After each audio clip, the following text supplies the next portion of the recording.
All right, welcome to the August newsletter.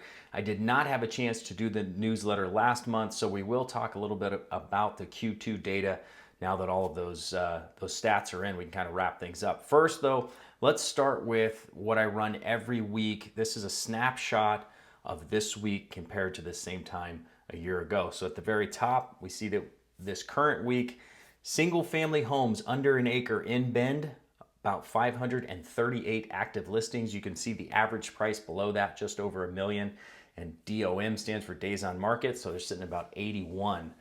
This same time last year, there were 631 active listings. That's about a 15% decrease year over year. If we slide over to the right, number of solds for this current week, this is homes that have sold in the last 30 days, 180 in Bend.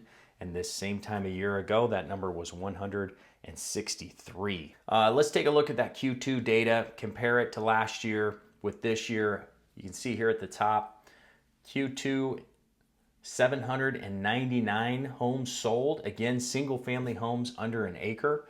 And if you look over about midway there, it says sold price. Just below that, average sales price of those homes was $915,000. Average days on market all the way to the right was 61 days. Down there at the bottom, here's our current so far this year through 2 quarters, 884 sales. So a nice increase again. We're seeing that in the number of sales. Sold price down a little bit from that 915,000 to 903. And then days on market, very comparable when we're looking at this data. And real quick, we'll run through our Beacon data.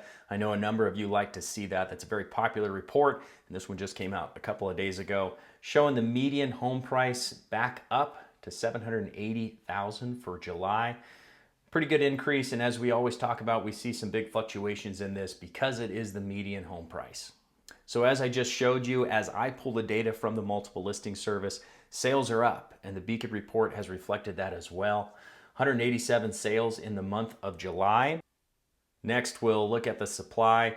I had mentioned a couple months ago that I was incorrect. I really thought inventory would pick up this summer, predicted maybe we would get to 6 months at the height of the summer. Well, here we are, last few months holding at 3.5 months of supply. So just haven't seen that inventory come over, but the number of sales have increased, so I think that has a little bit to do with that supply being limited. And the last chart I'll show you here from this report is the median days on market, up to 27. We saw a really good pace at the start of the summer here. It was faster than this same time last year, but we're starting to move into where we expect those days on market to slow down. Last July, 21 was the median, and in July of 2024, it was 25. So we're kind of on pace here for what we've seen the last couple of years. So considering that interest rates have remained elevated, it's actually nice to see the number of sales are up. Here's our Freddie Mac data showing a little snapshot over the last 12 months of what we've seen with 30-year and 15-year fixed rate mortgages. Almost about 6.7 right now for a 30-year, 15 years running at about 6%. We'll switch this over and look at a 5-year graph. You can see that peak back in 2023. We hit nearly 7.8 for a 30-year fixed.